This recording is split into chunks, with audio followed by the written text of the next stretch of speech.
Purpose of life एक छोटा सा रिकैप।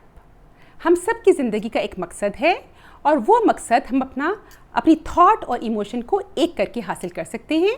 हमारी ज़िंदगी के माइलस्टोन्स हमारी ज़िंदगी का मकसद नहीं हैं।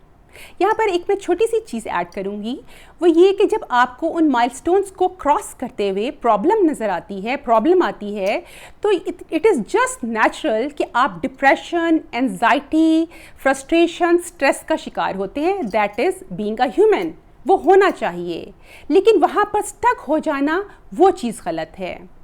हमें अशरफुल मखलूक़ात होने की वजह से ये पता होना चाहिए कि जो बम्पी रोड आई है या ये जो माइलस्टोन हासिल करने में हमें प्रॉब्लम आ रहा है, तो ये प्रॉब्लम सिर्फ 2 किलोमीटर, 3 किलोमीटर या मैक्सिमम 10 किलोमीटर तक है। उसके बाद एक लंबी, स्ट्रेट, पीसफुल रोड हमारा इंतज़ार कर रही है।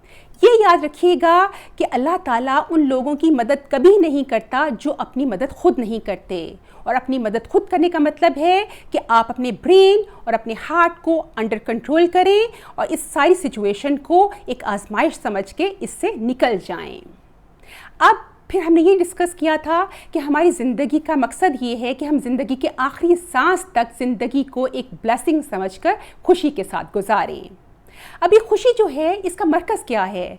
खुशी का मरकज़ हमारी बॉडी में हमारा हार्ट होता है। खुशी जो है ये एक इमोशन है, मुख्तलिफ इमोशंस की तरह से, और इमोशंस का एक सेपरेट टॉपिक है। लेकिन यहाँ पर ये समझ लीजिए कि इमोशंस जो हैं वो हमारे जिस्म में और हमारे इर्द गिर्द एनर्जी भर देते हैं। और ये जो एनर्जी होती है ये एक वाइटल एनर्जी होती है जो हमारी ज़िंदगी के ऑब्जेक्टिव्स को हासिल करने में हमारी मददगार होती है। साइंस आज HRV एक हार्ट का एनालिसिस होता है, उसके ज़रिए 75% एक्यूरेसी तक बता सकती है आपकी हार्ट बीट को नोट करके कि आप इस वक्त क्या इमोशन फील कर रहे हैं। उसके अलावा दिल की अहमियत का अंदाज़ा इस चीज़ से लगाइए कि हार्ट बीट जो आपकी है वो आपके हार्ट से ही पैदा होती है, इसका ताल्लुक आपके ब्रेन से नहीं है। कैसे? अगर सब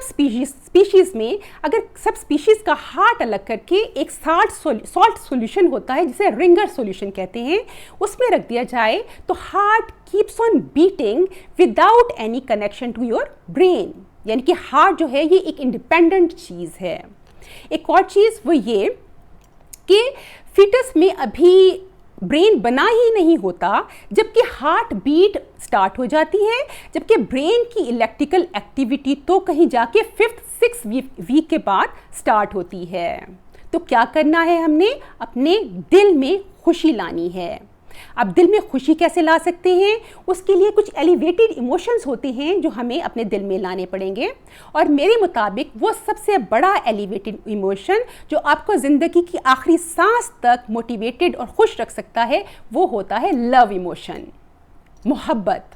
ये मोहब्बत एक बहुत वास्ट टॉपिक है, इसको भी हम बाद में डिस्कस करेंगे, लेकिन मेरे मुताबिक मोहब्बत की 3 किस्में हो सकती हैं, 3 स्टेजेस आप कह लें वो हो सकती हैं। सबसे पहली मोहब्बत तो अल्लाह ताला की मोहब्बत है जो आपको आखिरी सांस तक बहुत ज़्यादा खुशी, मोटिवेटेड रख सकती है। लेकिन अब अल्लाह ताला की मोहब्बत इतनी अरफा चीज़ है कि वो कैसे हासिल करनी है, अभी क्योंकि मैं भी दुआओं में लगी हुई तो मैं आपको उसके लिए कोई गाइड नहीं कर सकती कि कैसे, लेकिन हमारी नीयत होनी चाहिए कि अल्लाह ताला हमें अपनी मोहब्बत अता फरमाए। अच्छा, उसके बाद दूसरे लेवल पर आ जाता है सेल्फ लव। ये सेल्फ लव जो है ये भी एक पॉजिटिव इमोशन है और आपको ज़िंदगी के आखिरी सांस तक ये मोटिवेटेड रख सकता है। अच्छा, अब ये सेल्फ लव जो है इसको नरगिसियत का एक कॉन्सेप्ट होता है, उससे आपने कंफ्यूज नहीं करना, क्योंकि नरगिसियत का कॉन्सेप्ट जो मैंने सुना है वो एक प्योरली बुकिश कॉन्सेप्ट है। वो बेसिकली है कि अपने आप को इंसान कुछ बड़ा समझना शुरू हो जाए और तकब्बुर के जज्बात, वो जो इमोशंस हैं those all are negative emotions, वो पॉजिटिव इमोशंस नहीं हैं। मैं तो साइंटिफिकली आपसे बात करूंगी। सेल्फ लव जो है scientifically speaking it energises your heart, it is a positive emotion. अच्छा, उसके बाद सेल्फ लव के बाद, अच्छा सेल्फ लव कैसे हासिल करना है इसको तो हम इसके टूल्स बाद में डिस्कस करेंगे, लेकिन एक छोटी सी चीज़ ये याद कर लीजिए कि सेल्फ लव का मतलब कि आप अपने आप से उतनी मोहब्बत करें जितनी कि आप चाहते हैं कि आपके इर्द गिर्द रहने वाले आपसे मोहब्बत करें। अच्छा, उसके बाद तीसरे नंबर पर आ जाता है किसी की भी मोहब्बत किसी की भी हो सकती है।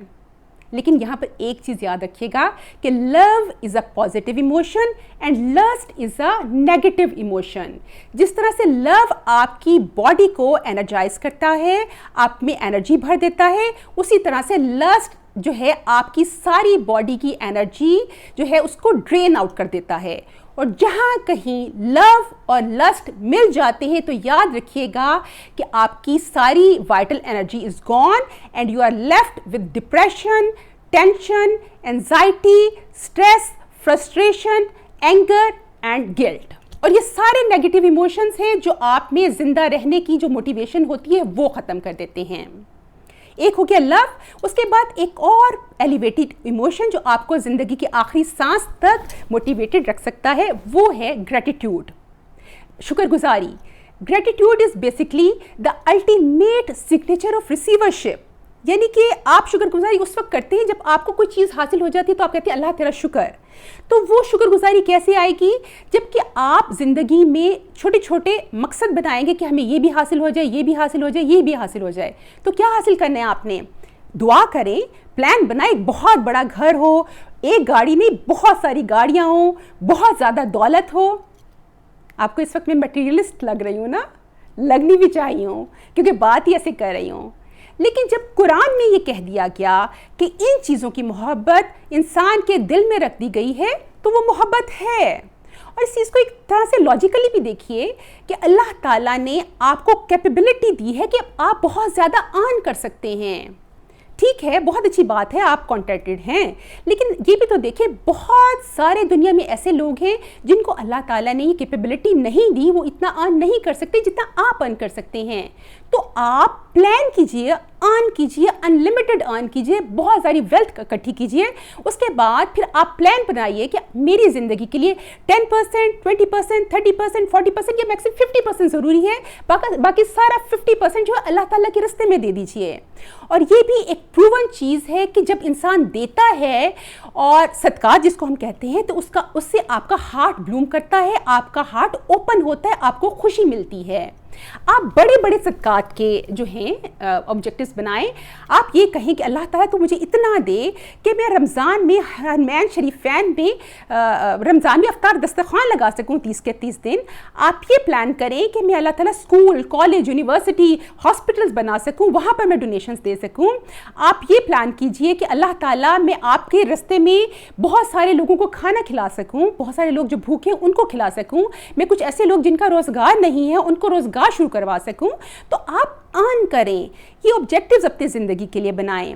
फिर आप अपनी ज़िंदगी में बहुत ज़्यादा बिजी होते हैं अर्न करने के लिए, जब आपके एक्टिव ईयर्स होते हैं, तो आप ये सोचिए कि जब वो टाइम आएगा, जब रिटायरमेंट के बाद का टाइम आएगा, तो आप और आपकी वाइफ मज़े के साथ सारी दुनिया की सैर करके आएंगे। लेकिन वो पैसे कहाँ से होने? सैर करने के लिए तो पैसे ही नहीं है भाई, रिटायरमेंट हो गई है, वो तब सोचने कि जब तक ज़िंदगी है पैसे कैसे पूरे होंगे। तो बस फिर यार कि ये जो टाइम है जिसमें आप अर्न कर सकते हैं, आपका एक्टिव टाइम है, तो वहाँ पर आप अर्न करें, जमा करें, प्लान करें। अपनी ज़िंदगी को 90-100 ईयर्स तक एक खुशी के साथ प्लान कीजिए। अच्छा, उसके बाद ये तो हो गए सब लोगों की बात, लेकिन एक ऐसा तबका जो कि मैं तो कहती हूँ सोसाइटी का एक ऐसा तबका है जो जिसने अपने आप को नीचे कर करके स्ट्रेस आउट कर करके अपने आप को बिल्कुल ही गुम कर लिया है, और वो है हमारी हाउसवाइफ्स। अब हाउसवाइफ्स के यूनिक यू को ऊपर लाने के लिए आप हाउसवाइफ्स को भी बहुत ज़्यादा कोशिश की ज़रूरत है, और मुझे भी आप पर काफ़ी मेहनत करनी पड़ेगी। अब आपने कैसे देखना है कि आपके वो कौन से ऑब्जेक्टिव्स हैं जो आपको ज़िंदगी के आखिरी सांस तक खुशी दे सकते हैं। तो उसको देखने के लिए आपके पास 2 टूल्स हैं। ये स्पेशली हाउसवाइफ्स के लिए है और बाकी सब लोगों के लिए जनरल चीज़ है, आप लोग भी इसको अप्लाई करें। सबसे पहले तो ये चीज़ कि आप देखें कि आपका पैशन क्या है, what are you passionate about. Passion वो चीज़ होती है जो आपकी बॉडी को एनर्जी से भर देती है और आप उस काम को करते हुए थकते ही नहीं, आप दिन रात काम करते रहे, आप में थकावट के आसार नहीं आते। उसके बाद दूसरी चीज़ ये कि आप जो है आप ये देखें कि आपकी वैल्यूज़ क्या हैं, अब वैल्यूज़ क्या होती हैं? वो सारी चीज़ें जिसको आप वैल्यू देते हैं, लाइक आप स्पिरिचुअलिटी को वैल्यू देते हैं, हेल्थ को, वेल्थ को, पीस ऑफ माइंड को वैल्यू देते हैं, या फिर जो है आप सोशलाइजेशन को वैल्यू देते हैं। आप वो वाली सारी अपनी वैल्यूज़ देखिए और उसके बाद स्टेप्स बनाएं कि ये चीज़ें आप कैसे हासिल कर सकती हैं। और ये आप लिस्ट बनाइए और इंशाल्लाह ताला हम आपकी ब्रेन और दिल के पावर के साथ ये वाले ऑब्जेक्टिव्स ऑफ लाइफ आपके हम सारे के सारे इंशाल्लाह हासिल करेंगे इंशाल्लाह ताला। सुब्हानक अल्लाहुम्मा व बिहम्दिका नशहदु अल्ला इलाहा इल्ला अंता नस्तगफिरुका व नतूबु इलैक। आमीन या रब्बल आलमीन।